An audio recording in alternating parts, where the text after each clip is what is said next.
I love that that's going to be the exact start of the episode. Um, Hello, everybody, and welcome back to Geek Addicts, the pop culture podcast where we get stranded on a desert island with a bunch of handhelds. But batteries, don't worry, that's not a problem in this theoretical sense. I am Bill, and this is Matt. How you doing, Matt? Oh, I'm doing well. My handhelds run on solar power. It's a good thing I'm not a Republican. That That's a call back to 2 or 3 episodes ago. Yes, that there was actually a Nintendo. I just got a message from someone on Steam. I don't know. Anyways, there actually was a Nintendo solar charging unit thing back in the day. So it's not that out of the ordinary. What was it for? The original Game Boy. Yeah. Were we recharging like regular ass AA's? Like what? How does that work? Well, no. What you do is you leave the thing out in the sun for like a day, and then you just plug it into DC, and you wouldn't need batteries. Okay, interesting. It was a time. Like that's back when things were fun. Yeah, you'd think they would like come up with something like that, for, like modern stuff. I mean, I guess we just have like the fucking battery packs, and that works in most situations. But we got rechargeable batteries now, so it's like it's all those like alternatives are so moot now. I mean, yeah, but like I meant like in the terms of like, oh, I don't have access to like,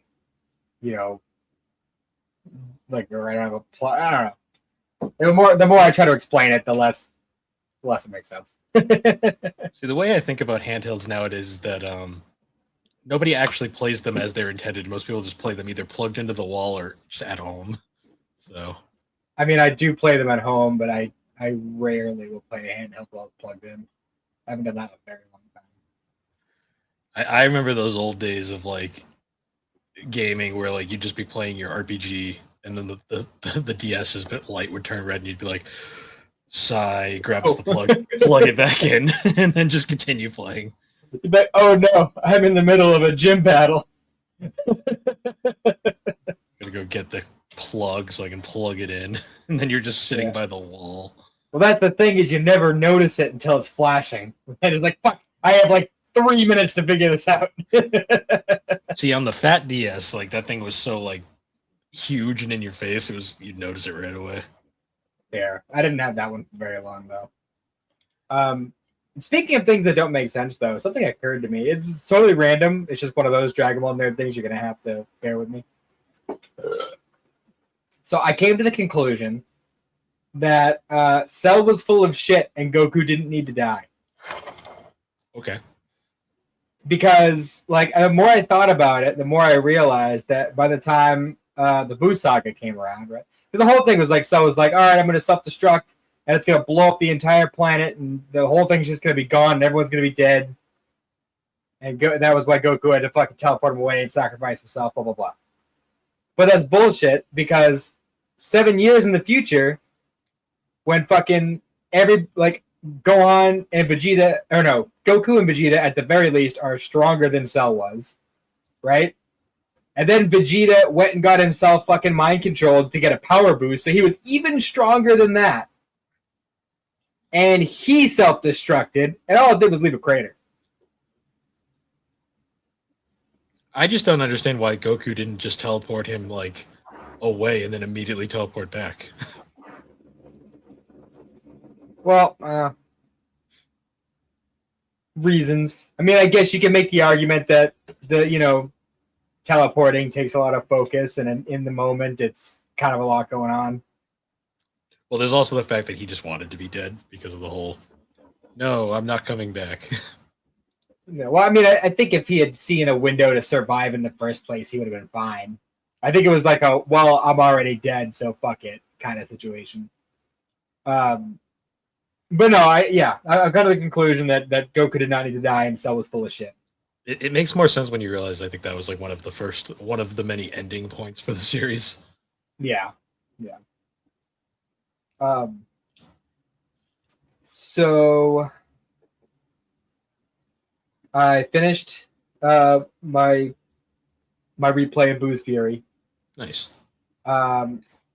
And this one was a huge pain in the ass because I'm actually connected into retro achievements now. And I was trying to get as many of them as I could. I only missed like 4 or 5 of them. But those ones are bullshit. I might get them later, but there was no way I was gonna get them all in one run. But the one achievement that made everything difficult was I had to get through the whole game. I had to get through killing Kid Buu with Goku and Vegeta both at base stats. Which up until like I had to grind to like do the Vegito stuff wasn't really an issue because they were barely in the game up to that point. And I realized I had fucked myself because in Boo's Fury, so there's like a mini fishing game mechanic in the game, and you can catch red snappers and you can trade those to Korin for a sacred water, which is basically a temporary stat buff.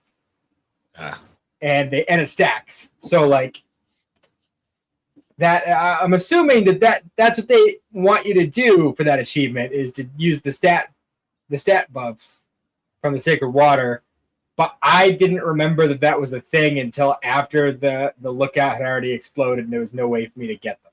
So I kind of screwed myself there. There's only so much extra strength you can get from the equip items and stuff. So yeah, that was rough. But I did get through it. So nice. Also, I finished the 3rd Dungeon Crawler Carl book today. Nice. It just continues to be more and more outrageous. That's what I've heard. I really wanted that particular book to be done by the end of it, though, because that particular like level that they were on, I guess, like the way they kept trying to explain how the layout worked was just going right over my head. To the point where I was just like, all right, just skip down a paragraph. I was like, I just couldn't do it. What is going on with you? Uh-oh, did I lose you?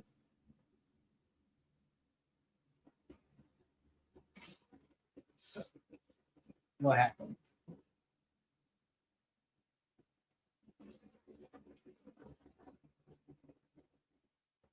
My signal's good. Bill.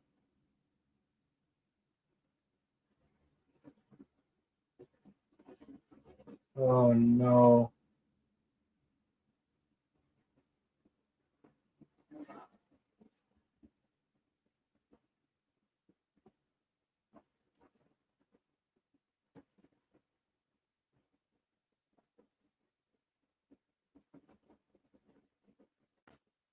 Oh, that's not good.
Oh shit, is this still recording? But I'm not even the host. How can it be recording?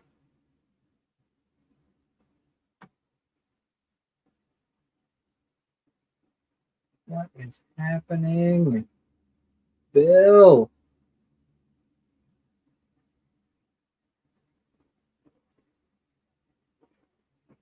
I don't know what's happening. Can I even pause it? Do I have the power? Do I have the power? I don't think I do. Don't have the power to affect that. Then why am I the only one here?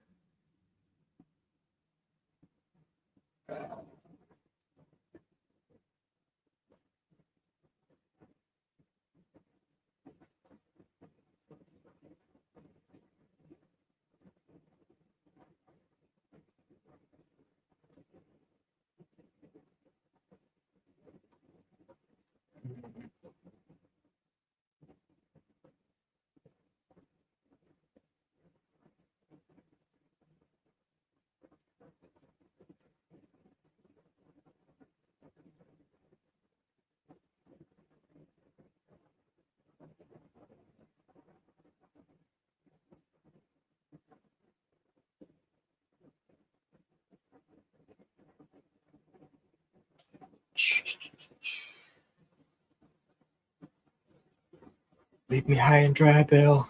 I'm not a good solo performer.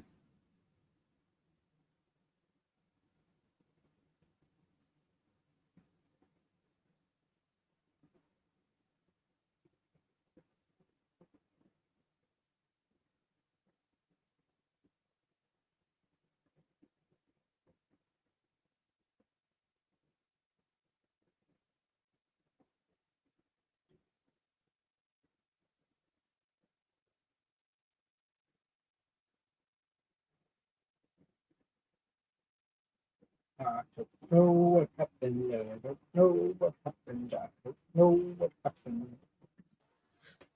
Okay, I'm back. Is Fuck. Yeah, the power. so what? The power just like straight up like went out for like a second and it fucked everything up. Yeah, I was super confused because like it looked I saw it, all the lights went out on your side. It looked like just everything shut down and you were just frozen.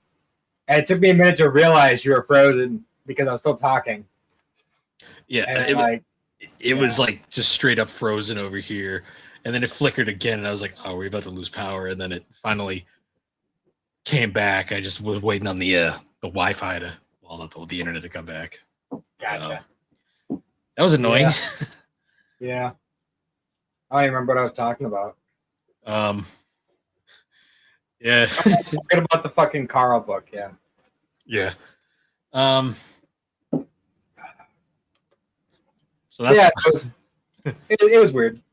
So I am very close to finishing Black Clover. I've heard because you got into the filler. Yeah, I have 16 episodes in the movie, and then I finished it. Okay, so you're out of the filler now. I guess so. Yeah, because they just got summoned, I think, to the Heart Kingdom. So they did one filler arc, realized that this was a bad idea, and then they just decided to just finish it and then end it where they did. Yeah.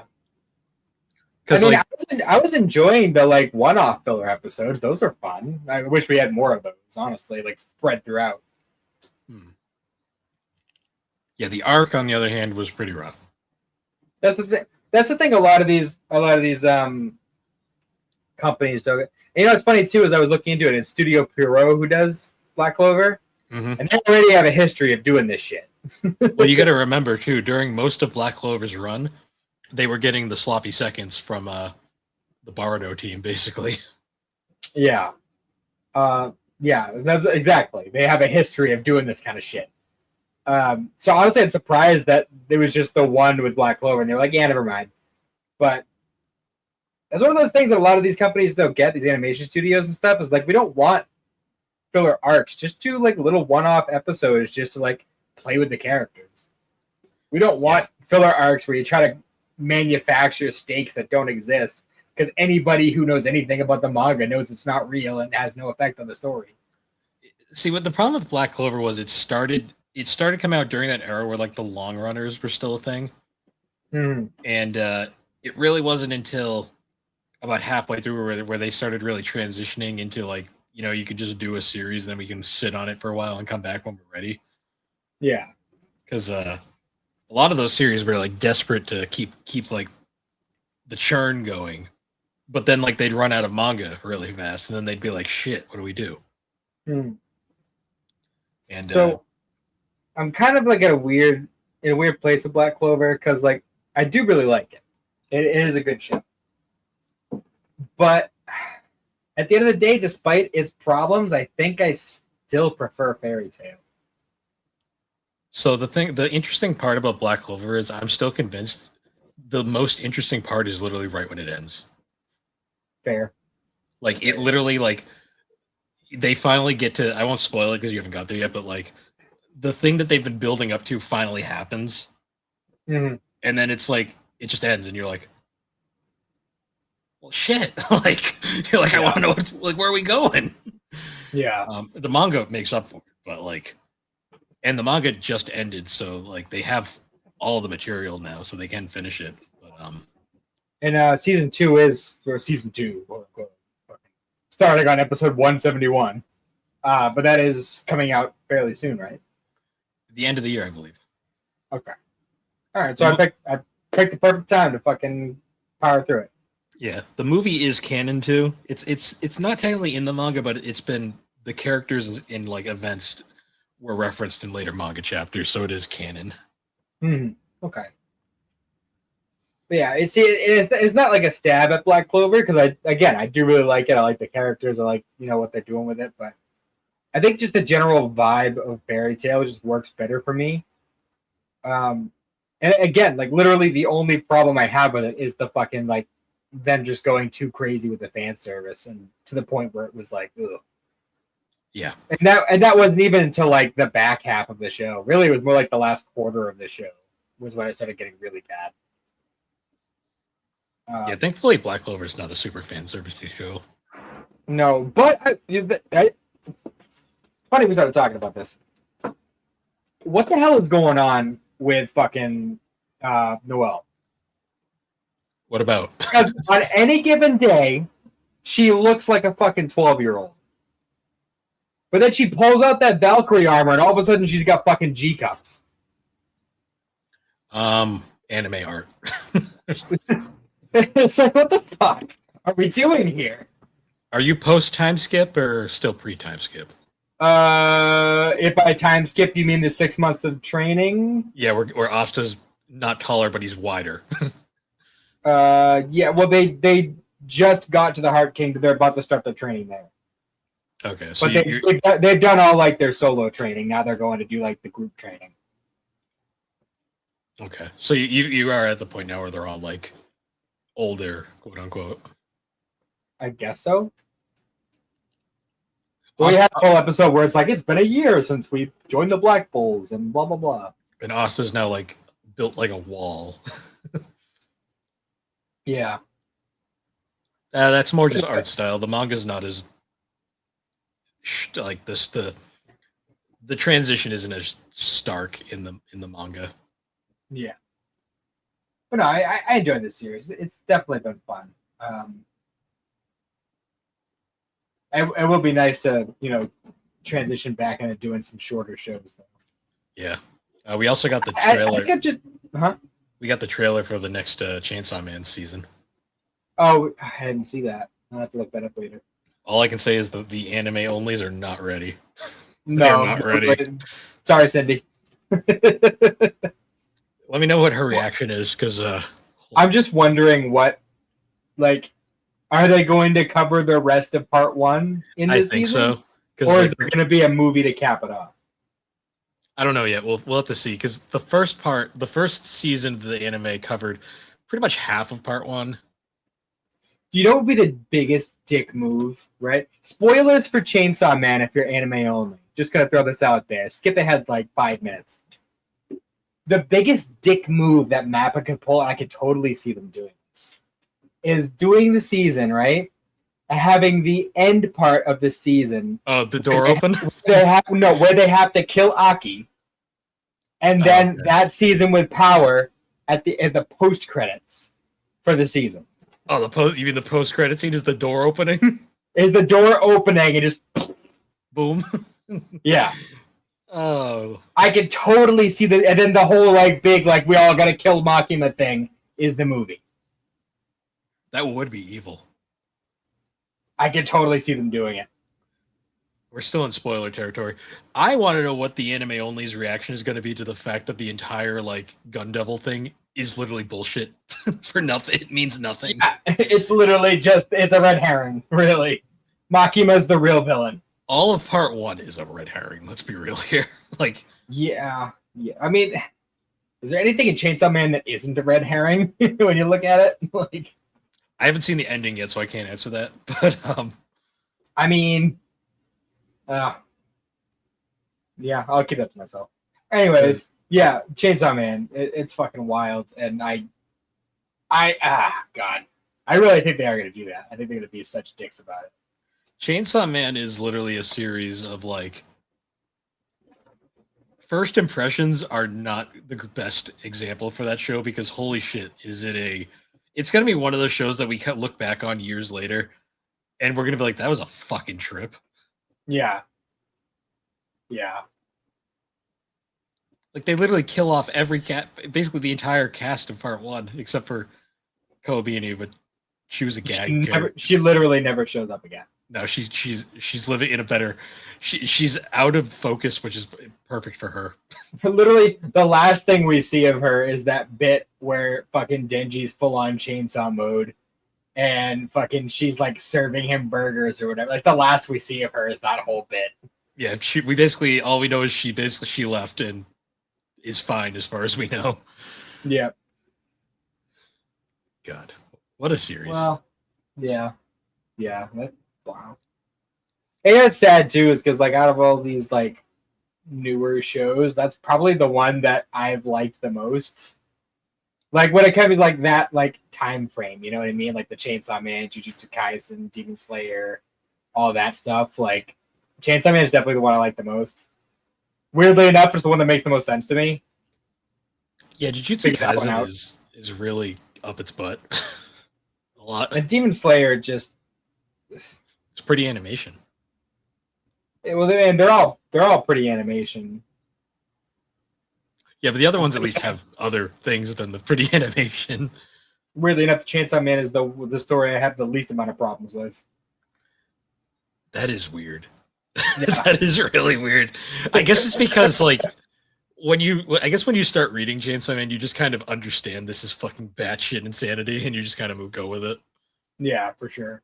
I mean, once you get to the puke in the mouth scene, you're kind of like, okay. But I think going through Black Clover though has made me realize that I think I might have just come to a point where I've outgrown the long running shonen. You know, and I'm not saying that I enjoyed going through My Hero, you know. I enjoyed going through Black Clover, but it's just so much all at once. And I was breaking it up, you know, like I was interspersing it with like seasons of like Young Justice and like YouTube shit, like, but it was still tough for me to get through it all.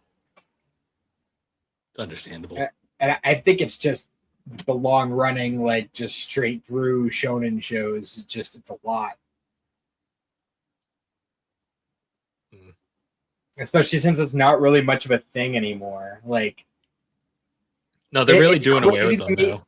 It's crazy to me how many fucking series have risen and peaked and then come to a conclusion before One Piece has ended. And like shows that came out after One Piece and ended long before One Piece. And there's going to be many more. Probably.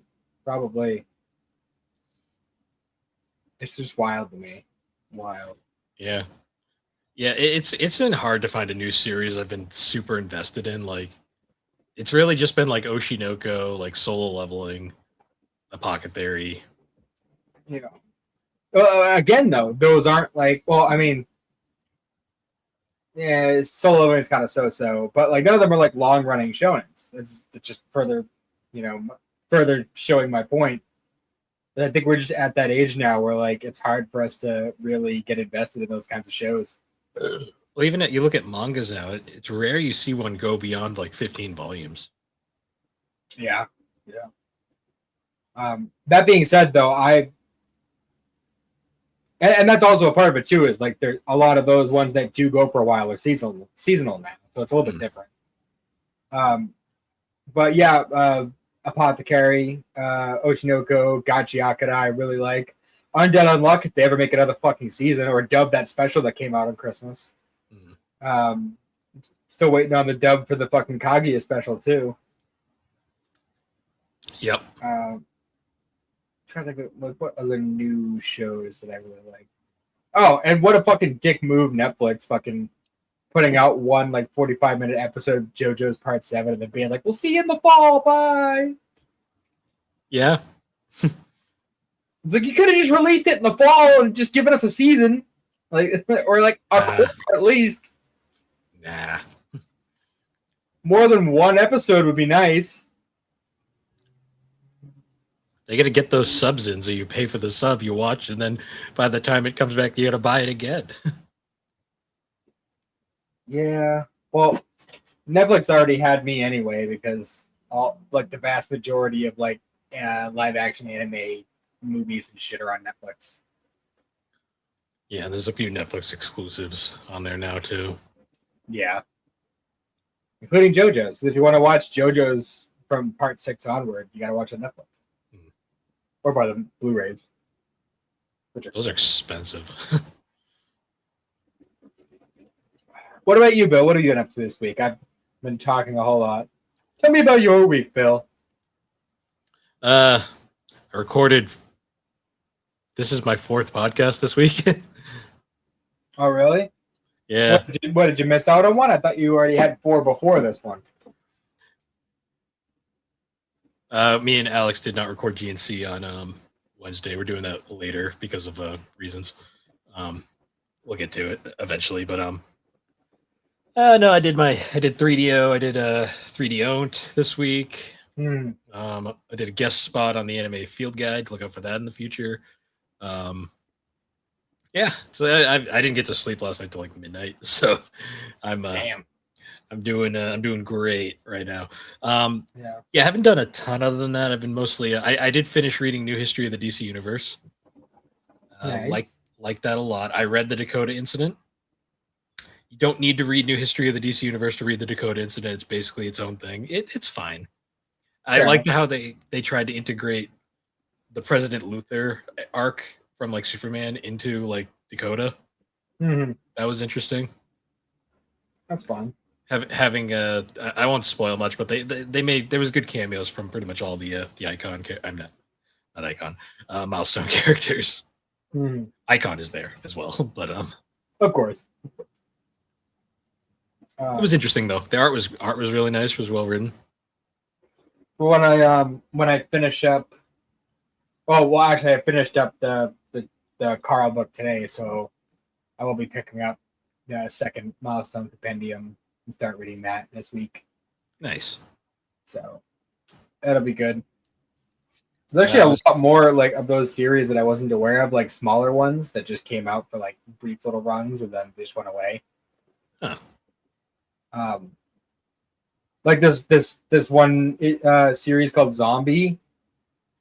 It had like 12 issues in that first compendium, and then like I looked ahead and there isn't any more of it until the 4th one. Huh. Which is bizarre. Especially since he was included in the first Shadow Cabinet, like big crossover. Oh, it's interesting though. Milestone's entire setup was interesting, to be honest. I'm looking forward to, because this second compendium has like all the build up to the Worlds Collide crossover. Yep. Which was the first big like crossover between the Prime DC universe and the Milestone universe. Yeah. So like Superman and Superboy and a bunch of other people are there. And apparently that crossover started like before the actual Worlds Collide stuff. And there was apparently a bit where Icon and Superman fight. Huh. There's like a whole bunch of stuff. Because they only included some of that in the static DC's Finest. So nice. I'm looking forward to actually reading the full story on that. Yeah, because Superman, Batman, and Wonder Woman do appear in the Dakota Incident. So it's definitely they're fully integrating at this point. Yeah. I was at I stopped with me and Alex went out for dinner before this, and we stopped at a mall, and I was in a Newbury Comics, and I just found chilling on the shelf this Horimiya art book. So nice. There you go. A whole bunch of different like little stuff. I was like, oh, that's neat. Never seen this before.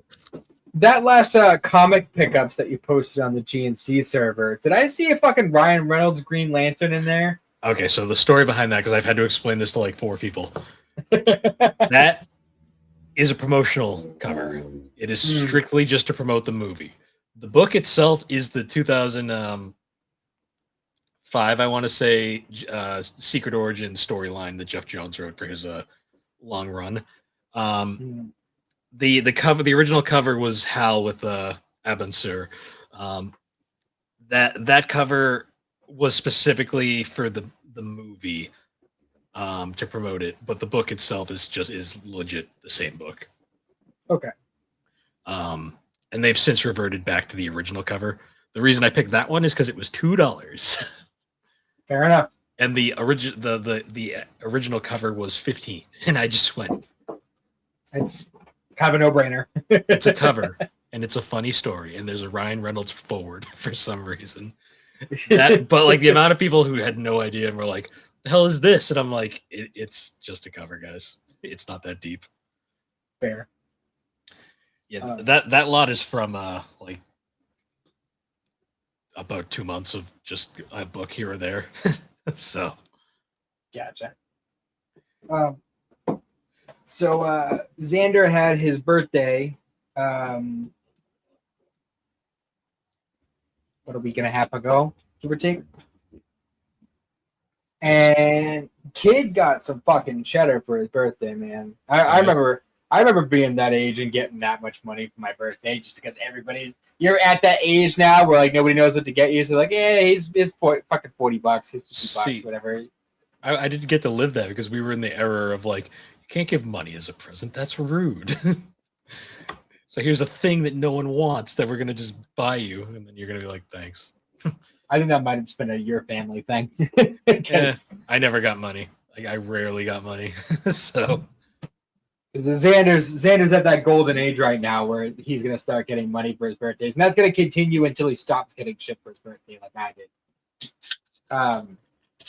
But he actually got enough to get himself the upgraded Retroid, the one that's a step above mine. Oh, nice. So he's I ordered that for him, and that's on its way. So he's very excited about that. I'm gonna have to help him set it up though, because everything's like default. You have to like download all the emulators, the ROMs and all that. So that's gonna be a whole process. But the cool thing is whenever he wants a game on it, like it's an Android-based system, so he doesn't have to like take the chip out and put it in a computer or anything like that. He just do it straight from the system itself. So yeah, the classic. That's definitely an upside. And we already have a dock that he can use if he wants to play it on the TV. Nice. We just need to invest in a couple controllers for it. Nice. But he is very excited about that. Kids have it made nowadays. Tell me about it, dude. We had to like go to the game store and like decide on a game that might not even be good. That's what I'm saying. Like after like he had decided he was gonna get it, and like we were talking about it and stuff. He's like, how long do you think it'll be? I'm like, well, it's not like a big it's like a big corporation or anything, and it's coming from I think like China, so it's probably gonna be a good couple weeks at least. And he's like, oh, I can't wait. I'm so impatient. Like I just can't wait. I'm gonna be miserable. Blah blah blah. I'm like, I'm sitting there looking at him like, oh, boo-hoo! I guess I'll have to keep myself occupied with my Switch and my Xbox and my PlayStation and my GameCube and my N64 and my PS2. Yeah. Boo fucking who, kid? You're fine. You mean they haven't discovered instant transportation? Like for real though, it's like Jesus Christ, dude. It happens. I used to have to look at the bargain bin at Blockbuster to see if I could find something new. Back in the day, you'd have to go to the store, decide on a game that you don't even know because we didn't have access to easy reviews back then, and then sitting in the car ride home, just kind of looking at it, being like, "I hope it's good." Yeah. And then you play it and you realize you got flip through that manual on the ride home. And then you get home and you realize you bought Dragon Ball GT Transformations and you finished the game in 2 hours. And that's it. Enjoy. Yeah. It's not the best side-scrolling beat 'em up either. No, it's not. It's kind of stiff. It's pretty bad, honestly. Too bad you didn't get Advanced Adventure. That was better. Yeah, that one's not easy to find. You find fucking Transformed everywhere.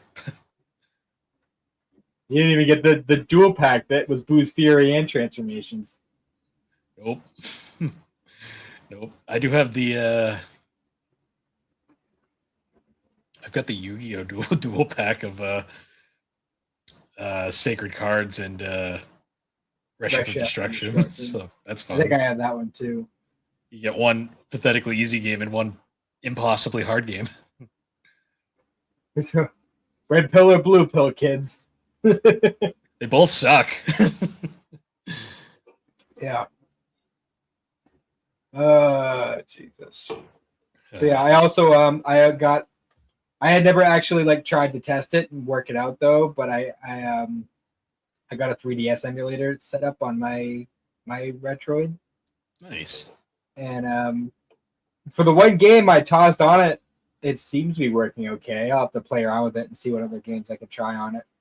But it seems to be okay right now.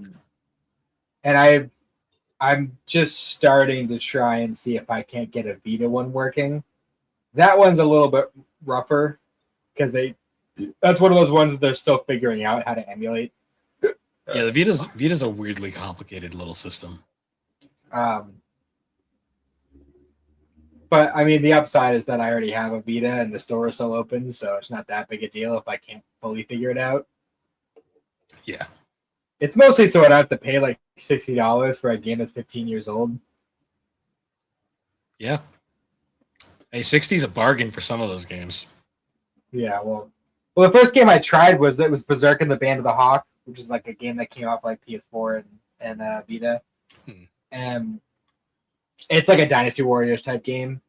And it was weird because it would do like the whole like beginning animation, which actually looked really nice. But as soon as I pressed start to go to the fucking start menu, the game would crash and it would take me back to the emulator. Okay. And that was one of the games that was deemed playable, so I don't know, it must be an issue with the fucking. It's either an issue with the ROM or I have my settings aren't optimized for it or something. Or they got through the opening cutscene and just assumed it was playable and said it's good. True. I was also considering trying Dragon Quest Builders. I think that one wouldn't be as taxing, but since it's basically Minecraft with the Dragon Quest stuff, it's debatable because Minecraft stretches forever. Although Minecraft is on Vita too. Kind of. It's there, but it's not a great version of Minecraft. True. I know. Because I've been kind of interested in checking out Dragon Quest Builders for a while because Minecraft isn't my thing, but like Dragon Quest is like it's Dragon Quest. So it's gonna have Dragon Quest stuff like stories and quests and stuff, but it's not nearly as big. The focus of it isn't just go build things. There's a story to it. Pokopia is very similar. Fair. There's some other games too I was interested in. Oh, J-Star's Victory Versus, a game that I used to have on my Vita, and then that game's not very good. It's better than Jump Force. I don't think either are very good. I thought J-Stars was pretty good. I used to play. That was one of the first games I got on my Vita. I played that recently, and I was like, "This is a game, all right." And I mean, it probably wouldn't be a feasible thing until they actually figured out the emulating of the system, like much more solidly. But I also wanted to try playing Battle of Z online because I made the same mistake that the vast majority of other people who got that game made. Is they got that game and assumed that it was like every other Dragon Ball game. You just play through it by yourself. Not true. Apparently, that game was meant to be played the way Monster Hunters is meant to be played. You're not supposed to beat it by yourself. You're supposed to be playing online with people. Are those servers even still open? Well, I mean, a lot of emulators have systems in place for like their own servers. So, obviously, whereas Vita hasn't like figured out their shit with emulation, it's that's probably not set up yet. But in the future, maybe. Unless Battle of Z is on Steam, I'll have to look into that. In which case, we'll see. I don't know. I can answer that question though, real quick. But I remember everybody got that game when it came out because that was the first game to come out after Battle of Gods, it was, oh my god, we got a video game of Beerus. This is great. And then everybody started playing it. And we're like, what the fuck is this? Is it Dragon Ball Z Battle of Z? I think so. Or Dragon Ball Battle of Z. I don't know. Remember, I bought it. I played it for like a few hours. Like, this is bullshit. And I went back and returned it. It's one of the few Dragon Ball games I ever returned. Yeah, I own that, but I've never actually put it in the system. Interesting idea. I just don't think they realized their audience at the time. It was like, these are Dragon Ball fans. They don't play cooperative games very much. These are Dragon Ball game fans. They don't have friends. Exactly. It is to get friends. It is not on Z. Not on Steam. Gotcha. I'm pretty sure that game's delisted. So. Yeah, I'm pretty sure. Yeah, which is unfortunate because I did want to try it that way, but oh well. You know what's funny? The thing about that game that got more people like talking was the fact that it came with a Naruto skin. Oh DLC. Yeah, it did. And it looks terrible. And there was the whatever Naruto Ninja Storm game came out at the same time. Naruto had a Goku skin. Yeah, and I forgot crossover thing they did. I forgot Dragon Ball fans and Naruto fans still kind of hated each other around that point. Did they?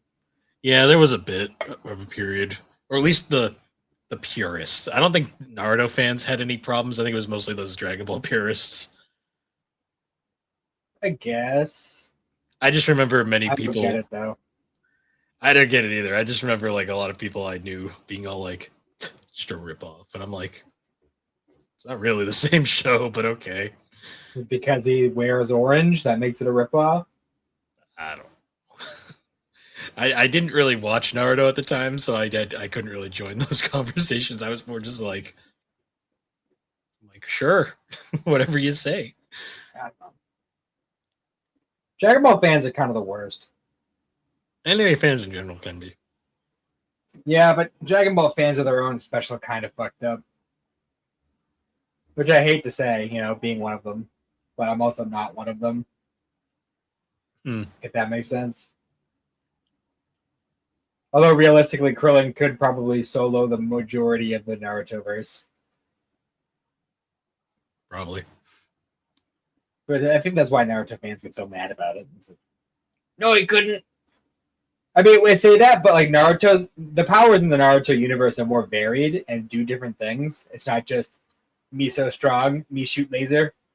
So like, whereas there's things in the Naruto verse where it's just like, well, I could just trap you in this water bubble and you won't be able to breathe and I'll just drown you. Things like that, those kinds of things work. I mean, they literally, half of them have magic eyeballs that can just set you on fire that never goes out, so. Yeah, that too. Yeah, that's a thing. Yeah. Although there are Dragon Ball characters who will literally just like jump into lava and be fine. Well, yeah, the world of Dragon Ball doesn't make a lot of sense. I mean, very few shonen animes make sense when it comes to physics. See, but at least like Naruto tries to follow its own world style. Dragon Ball doesn't even follow its own pre-existing concepts. Well, that's just because Toriyama forgot. True. No, she has a decent memory. So Kishimoto's got a decent memory. He just likes to murder all of his characters. He's not that bad with it. No, but there is a lot. It's happened more than once. True. This is true. I think we've waffled on enough though. No anime this week, probably because Turn of the waffle. Yes. Hey. Forgot I still had that. So we are doing another Desert Island Games for this episode. Indeed. So unlike the first episode where we were primarily console based, this episode we're going to be doing handhelds. Primarily so the only one because there aren't very many others that are notable or that we have very much experience with. Yeah, basically we're doing the GBA, the DS, the 3DS, the PSP, and the Vita. So all the modern handhelds, essentially. Yeah, modern dads. I mean, they're basically the last ones because handhelds are dead now because everything's hybrids now. Yeah, that's true. Unless you count the ROG Ally, which is That's just basically a fucking PC.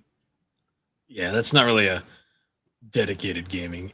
Well, it is, but it's not at the same time. It's basically a Steam Deck sort of thing. Yeah, that's true. The classic handheld, although is essentially dead.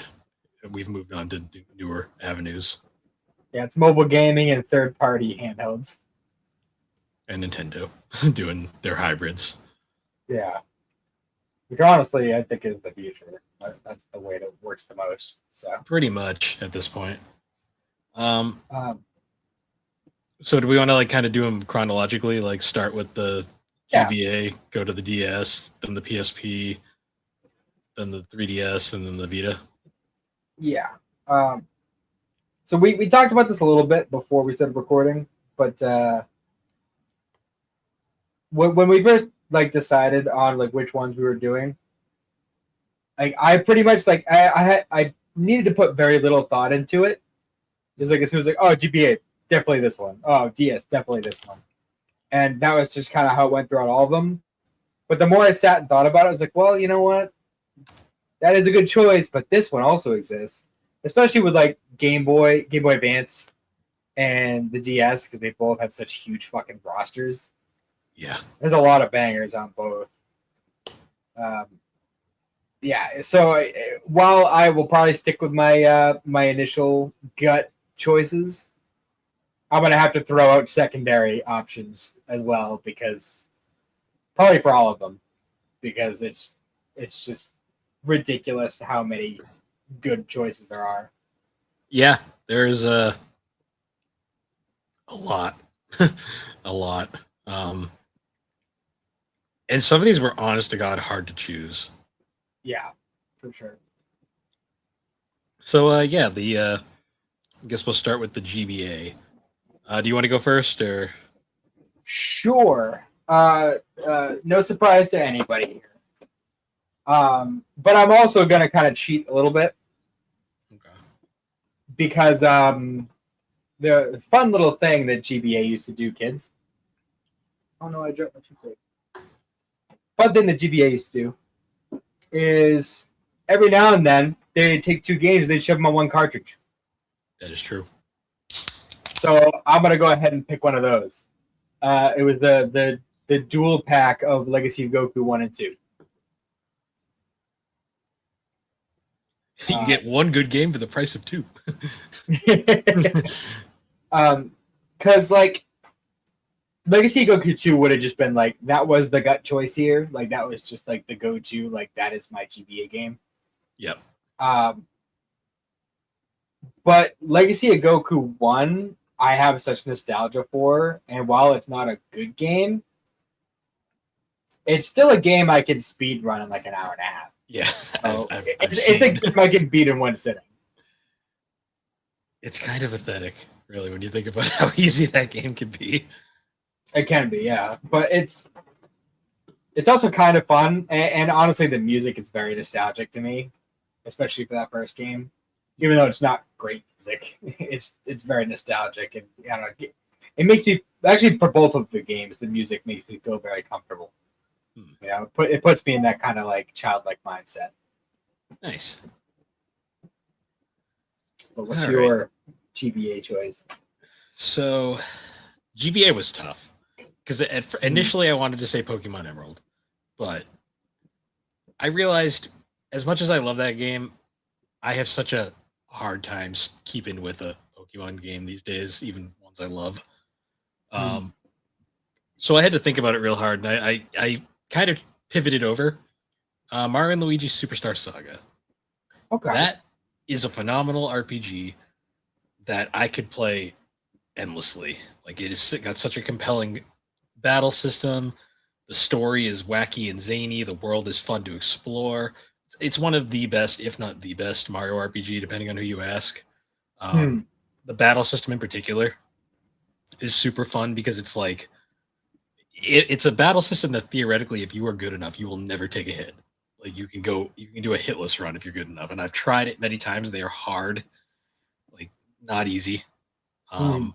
It's just a cool series, and I love the humor. I love everything about them. The sprites are iconic. One of the greatest Mario RPGs, Mario games, just RPGs in general. And it's a Mhm. phenomenal GBA game.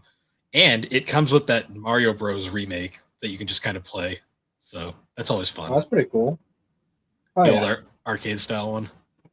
Oh yeah. So yeah, I'd pick that. Very nice. Um, So the DS. this one is hard, right? Because my initial gut reaction, my initial gut choice here was Chrono Trigger, the DS version of Chrono Trigger. That's a good one. But there's so many other, like, I mean, first of all, Heart Gold, like that's like my Yep. all-time favorite Pokemon game. Black. Uh, Pokemon Black. That's a yeah, there's that. Fucking Platinum, which is also up there for me. Fucking and that's just the Pokemon. Well, there's also fucking I know I'm kind of in the minority here, but Blue Rescue Team. I love the original Mystery Dungeon games. Adventures of the Sky is also like one of those ones that a lot of people adore. And there's also fucking Dragon Quest 4 and 5 are on DS. Uh-huh. And to a lesser extent, but it's there. Attack of the Saiyans, Supersonic Warriors 2. And that's not even mentioned like all the fucking Mario 64 DS. Bowser's Inside Story. Yeah, fucking Kirby Superstar Ultra. Like there's so many different bangers on entire DS. Ace Attorney series, the early ones, Professor Layton, a whole bunch of stuff. It's kind of crazy, like how many people slept on the DS with how much is on there. I wouldn't say slept on it. It's the second best-selling video game system of all time. Yeah, but when I say that, I mean like the vast majority of people got it and they were like, all right, I got Mario 64 and like Brain Age, and that's it. And Nintendogs. And Nintendo, yeah. Until Animal Crossing came out, and then it became... I mean, I went through a Nintendogs phase. That shit was addictive. I did not, sir. But that's, you do you. But no, I think at the end of the day, I'd still choose Chrono Trigger. But man, some of those choices are tough. It is a fucking tough choice. That's fair. I had a tough one with this too, because I was thinking like, there's so many games for these systems. Like, what am I going to choose? I was really thinking Bowser's Inside Story, but at the same time, I'm already going to be playing Superstar Saga, so I don't need another Mario and Luigi. And then I really did think about it. I want an old school RPG. Mm-hmm. It's got to be Dragon Quest 4. That's fair. That is, it's between 5 or 4, but to me, Dragon Quest 4 is the best Dragon Quest. I love that game. I love the story. I love the characters. I love the world, the humor. It's damn near a perfect RPG. Yeah, the Dragon Quests and the Pokemon games were the big things that were making it difficult for me to choose Chrono Trigger. As much as I love Chrono Trigger, like I have so much nostalgia for the Pokemon games, and then fucking, especially Dragon Quest 4, I had so much fun with that game. 5 was great too, but it wasn't until a little bit later in the game when all the pieces started falling together. Whereas 4, like a lot of the draw with 4 is having those little like chapter by chapter sections with each individual character or sets of characters, and getting to kind of experience their personal stories before they all congregate. Like that was such an engaging The way chapters to tell of the that Chosen. story. It was such an engaging way to tell that story, and I really enjoyed it. The entire level that's just running the store is Tornico. That's just amazing. That was my favorite part of the game. It's so dumb, but I love it. And then once you get the full party, he immediately goes to like the back because you're never going to use him again, but it's just fun that he's there. Yeah. And so much so that they use him in just about every fucking Dragon Quest spinoff. He got his own spin-off mystery dungeon, basically. Yeah. No, it's such a fun series. I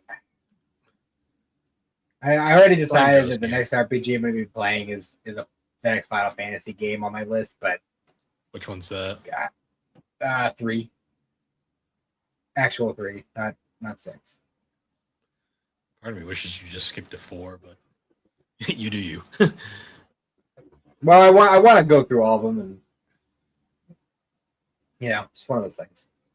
You're playing 3. Which version of 3 are you playing? I don't know. I haven't started it yet. What do you recommend? The DS version, the DS/PSP version is fine. It's a 3D remake, so it's kind of different. Mm-hmm. The Pixel remaster is also pretty good, but it's based very much off an 8-bit game. It's better than 2, but that's not hard. So, which one would you say is the better option? The PSP version or the Pixel remaster?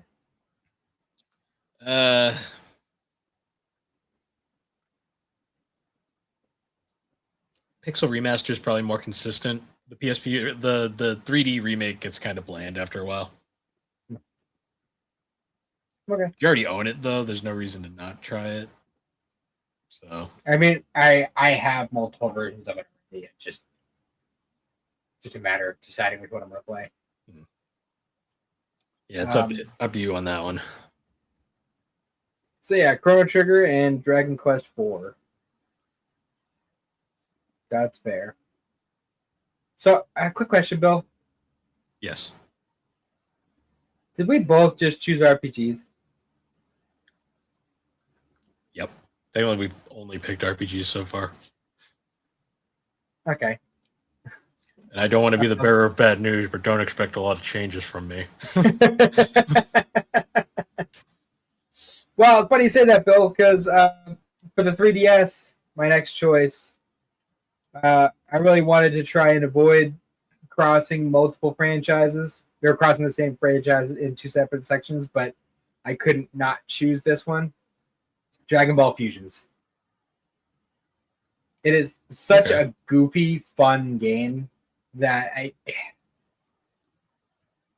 and you can get so much time out of it too. Like even like past the point where you beat all the story, there's like when you include all the different fusions you can make in that game, there's over 1,000. It's basically Pokemon, but it's a Dragon Ball game. But the battle system is so different and unique.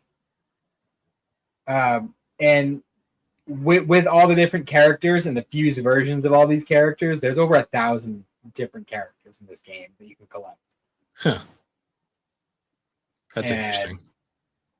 I have an ongoing file on my 3DS chip or my 3DS, and I still have a ways to go. It's a long process trying to get them all. That's fair. But it's just like such a goofy, fun love letter to Dragon Ball. And I really wish they would do another one, but I doubt they ever will. No, instead we get the Breakers. Yeah. I've never played it. I know it exists. Making Xenoverse 3. That's fun.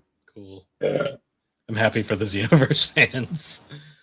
Hey, I like Xenoverse. I just wish I knew where my fucking Switch chip for Xenoverse 2 was. I thought it was fine. It was one of those games where I'm like, I don't have enough time in the day for this. Oh yeah, it's definitely one of those like you will sink a lot of time into it if you get into it, but yeah.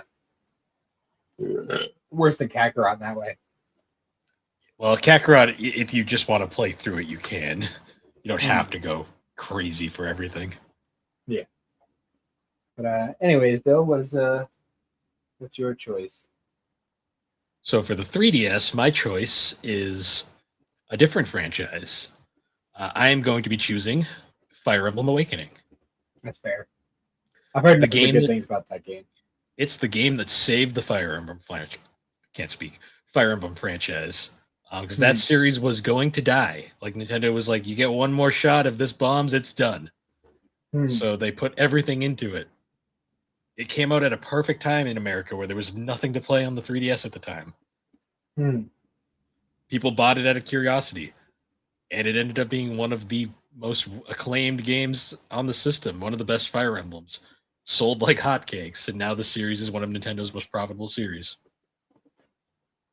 Yeah, that makes sense. Which is funny too, because with how long they've been sticking Fire Emblem characters into Smash Brothers and shit. Like, Fun fact: they almost dummied them out of Melee for the American version. huh? They were going to cut out. That makes sense. They were going to just take Marth and Roy out, and I guess at the last minute, someone said, "Nah, leave them in." And the interest in them is what got Fire Emblem over here in the first place, and it never was a big seller until Awakening. Okay. Were they going to put different characters in, or were they just going to remove them? I think they were just going to straight up remove them. Well, that's just shitty. At least do it like how Soul Calibur would be like. Well, if you get it on this system, you get this character. But if you put it on this system, you get this character. So you're asking a lot of Nintendo. They just didn't want us dumb Americans to question who are those characters. What do they care? They already have our money. They care a lot. I mean, they're like an evil corporation. They're up there with Disney. But yeah. I will say though, it was. I was really debating whether or not I wanted to pick Omega Ruby for this one. See, what's funny is I was like debating all these different RPGs. And I'm like, which one do I want to choose? And also it hit me. I'm like, oh wait a minute, Fire Emblem Awakening's on this console. I could just pick that. Yeah. I had I played that game pretty much religiously during my night shift period of working at Richards, and from like 2016 to 18, that was like the only game I played. I have like over 300 hours on my 3DS to this day. Well, my buddies, back when we all used to just hang out and play fucking 3DS, like before we all got Switches and whatnot, a couple of my friends, they would play Fire Emblem Awakening like constantly, and they got super, super into it. It's a really good game. And I think that was around the point when I was just starting to get into Monster Hunters, and I ended up pulling them over to that. But oh man, that was another one. Like, see, that's the thing is like Monster Hunters would have been a great choice too. But first of all, I wouldn't want, as much as I enjoyed the time I spent with it, I wouldn't want the 3DS one. If I was gonna do one, it would be Rise. But like, you need other people if you're gonna play that game. You need other people. That's the problem with that series. Well, is it a problem or is it a way to get people together? It's a problem when you struggle to make friends, or you just don't like playing online. Well, that's the thing is they streamlined that in Rise, because you could just say you could pretty much set it up so like you can just go in and start your mission, and people can just pop in and help you whenever. And then you could be like in the middle of your quest, and people just pop in and be like, "All right, let me here," and just kill them, and then as soon as the quest is over, they're gone. Yep. Which is pretty nice. So they made like loner mode essentially. Pretty much. They pretty much give it away like, hey, like, I could use a hand if you want to, but you don't have to, kind of thing. Yeah. So PSP. Good old RPG machine. I'm pretty sure I still have. I'm pretty sure the one I have is the original PSP. With its over-engineered disk drive. It's still in really good condition too. Mine's not. I wonder how much I could get. Not that I want to sell it, but a couple hundred maybe. $200 probably if it's working. Well, it works. It works actually mint. The reason I know though that it's definitely a first generation PSP is because it was not compatible with modern Wi-Fi like 20 years ago. Yep. Nah, because I know they also had like that wicked over-engineered disk drive with like all the different like fucking metal springs and components, and I'm like, yeah, that wasn't gonna last, because the later ones it just kind of pops open, you just plop it in there. And you're like, good, this will work. Yep. So this is one that I did kind of struggle with because there was a lot of it was a good handful of games that I played a lot back in the day. I didn't want to just choose another Dragon Ball game. That would have been a mistake. I've already done 2. Technically 3 if you want to count the dual pack thing. You mean you're not going to pick Dragon Ball Evolution? I mean, see what you will. That's actually a solid game. It's just Budokai. Exactly. Although if I was going to choose one of those, it would have been Shin Budokai 2, Another Road. Yeah. But beside the point, ultimately, taking in the context of being stuck on a desert island, Lord of the Rings Tactics. Okay. Because, I mean, a good tactics game is just, it's just a different kind of vibe than just your average RPG. And since I already chose Legacy of Goku for the GBA option instead of Yu Yu Hakusho Tactics, which would have been my other pick, I figured Lord of the Rings Tactics was probably the best choice here, especially because considering the fact that, the whole concept of being stuck on a desert island, right? Not having access to fucking movies or anything like that. Like, Lord of the Rings is such a nostalgic comfort thing for me. Mm-hmm. And that game not only has just straight up scenes from the movie, but all the music of the game is just the soundtrack from the movies. So, having the fucking Lord of the Rings soundtrack alone would be an immense comfort in that situation. Plus, it's just a really solid tactical RPG. That's fair. It just works really well for what it is. It's not outrageously long, but if you wanted to actually take the time to get everything unlocked and do all this stuff, you could make it a longer playthrough. Plus, you can play for either faction. You could play for the good guys. You could play for the bad guys. So, technically, you haven't really beat the game until you've done both runs. Yeah. So, yeah, Lord of the Rings Tactics, 100%. Nice. For me, I'm going to be a little basic, but also this is a classic for me. I'm going to say Final Fantasy IV, the complete collection, which is the PSP version of 4, which features beautiful hand-drawn, high-definition graphics. Basically, all the content from the GBA port, along with the After Years sequel and the intermission middle game that you can mini sort of thing that you can play in between. Basically, you're getting 3 games in one. It's one of the greatest early Final Fantasies. You can switch to the original music if you want, which is always fun. And just one of my favorite Final Fantasy stories of all time in one convenient package. Plus, you get another game. It's not as good, but it's there. Fair enough. Yeah, I love Final Fantasy IV, the PSP version. Oh, yeah. Oh, yeah. I'll get to it eventually. It's a fun one. I bet Jonesing for an RPG lately. I have. I've been playing a lot of them. Xander keeps trying to get me to fucking get Fire Red on the Switch. I don't wanna. I don't want to give the fucking big end blood. I want to blood give money. the overlords. Give the Big overlords more money for Pokemon games that I already own. You don't want to give the big end your blood money. No. So Vita. You want to just say it together on 3? Oh, is yours also Persona 4 Golden? Yeah. I mean, it was going to be no surprise what mine was, but yeah, no. I mean, there's other options. I mean, it's just such a good game, and there's so many different ways to play that, Yeah. You can date all the girls, including all at the same time. Yeah. I mean, one playthrough is over 100 hours of entertainment. Depending on how much you go for, yeah. Yeah, well, I mean, if you're, in the situation you're in.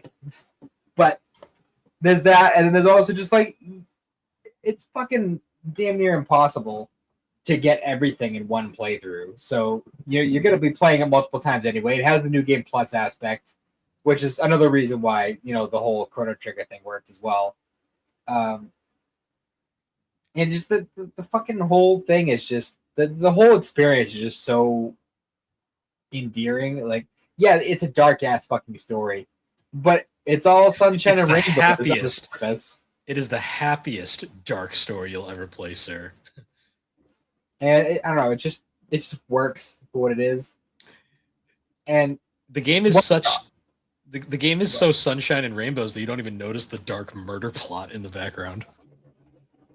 and like while there are other games on Vita that I have considered for this, there are games that I enjoy, but they're not games that I would want to play like a shit ton for a long period of time. You know, like I used to play. There was a sort of online game on there called Lost Song, which the combat system was very similar to like a Xenoverse or a Budokai Tenkaichi, like that kind of like 3D fighting situation where, because that one is like takes place in like a fairy video game, so they all have wings, they're flying around with the swords and everything. That was probably the one I liked. One of the games that I liked the most on Vita back in the day. I did like that game a lot. And I'm trying to think of like any other games on Vita that like I like really, really liked. Like the only others I could think of is like maybe like a Trails game. I like the Trails of Cold Steel. Those would be really fun. There's Tales of Hearts R. I could enjoy that, but if I'm gonna play an RPG, I'm gonna play the best game ever made. I mean, why wouldn't I? Fair. I should have just trolled you for like Dancing All Night. I mean, that could get a lot of hours out of. I love that game as well. Yeah. I'm trying to think if there are any other like specifically. So that's the thing is like I don't just have Vita games on mine. I have like the PS1 classics and all that other stuff. So I'm trying to think of any like specifically Vita games that I have on there. Oh, I mean, there's the Jack and Daxter trilogy, but that's yeah, but the Vita version of those games aren't great. You can only play the first game. 2 and 3 aren't playable. Yeah, and I mean, there's the. I haven't played it myself, but there is the Secrets of Mana like remaster on Vita. Yeah, I think you can still get that.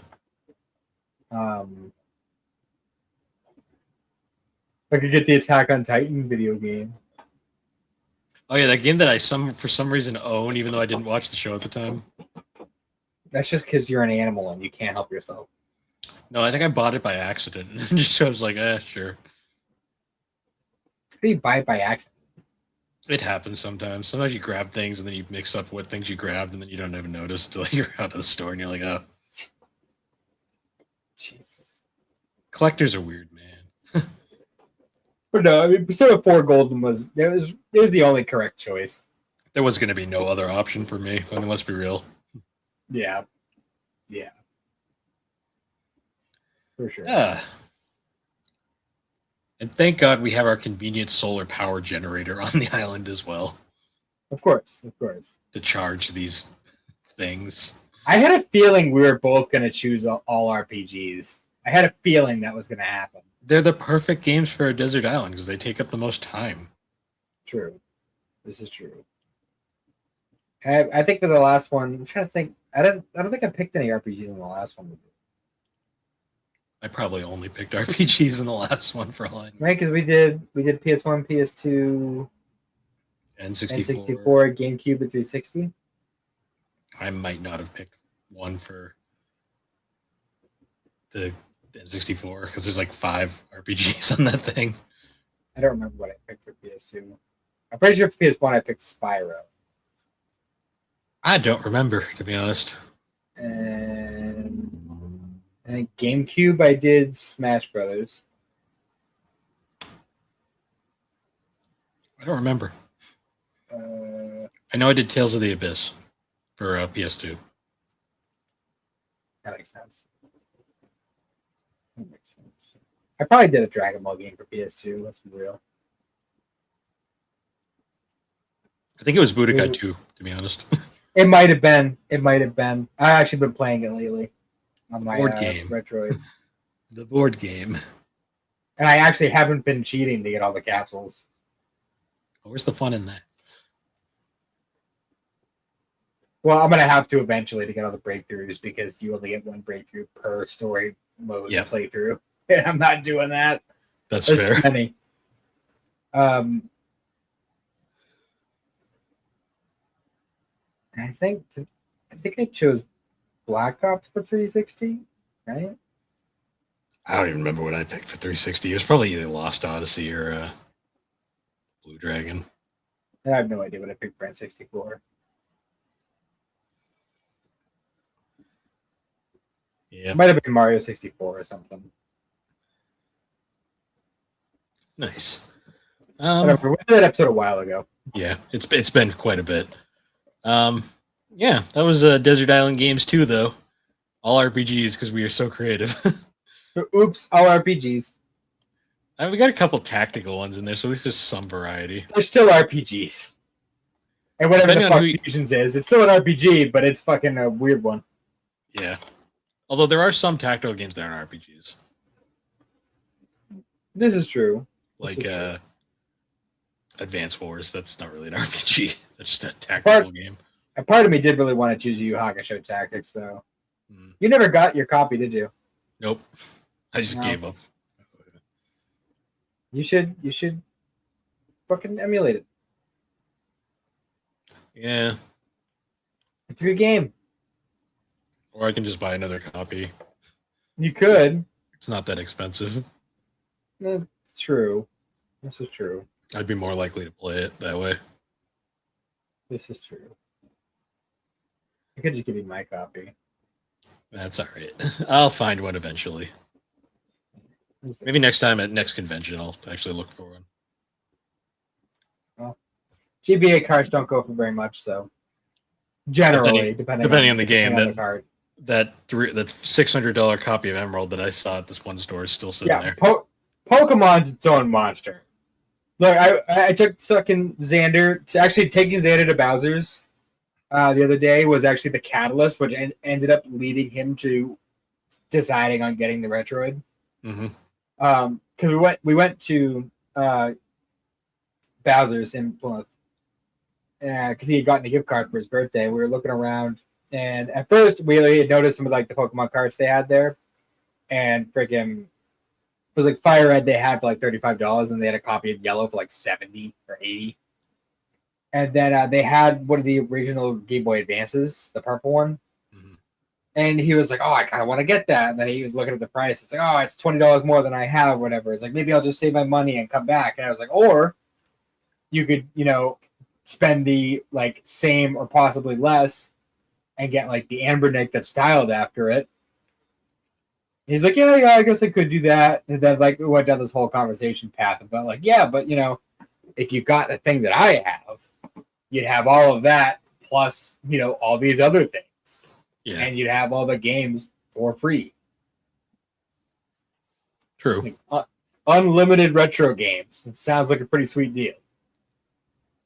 True. Because at first he was talking about saving up for Switch 2, which is fair.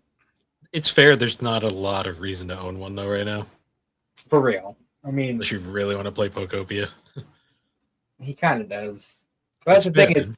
That's the thing, though, is he gets hyper fixated on one thing for like a month or two, and then he abandons it entirely. Like fucking, I can't even get over last year because he was like, he still messes with them from time to time, but he was like outrageously into tech decks for like a while last year. Asked for all this tech deck shit for Christmas. I got him all this shit for Christmas.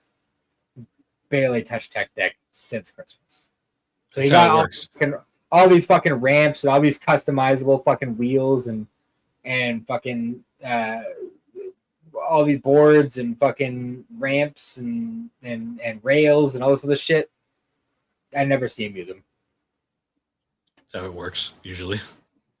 Mm-hmm. It's a good thing. I didn't realize those things were still a thing. Oh yeah, he was super into them, and he still messes with them from time to time. But like last year, he was super into it. Like he's constantly. They're good fidget toys. I know that. Yeah, people just fidget with them. Yeah, that's true. yeah, that's I think that's about it for this episode. Hmm. The internet stayed going, so that's good. Yeah. That's gonna be interesting to look at in post. But Yeah, yeah, we're I gonna have to guess cut a little bit of that. yeah, I'll take a look at it and I'll figure out what I'm gonna do. The video version might just keep it. You can enjoy that over there. Oh god. People are just gonna see me just going, "No, Bill, come back." For like 10 minutes. I might leave some of that in.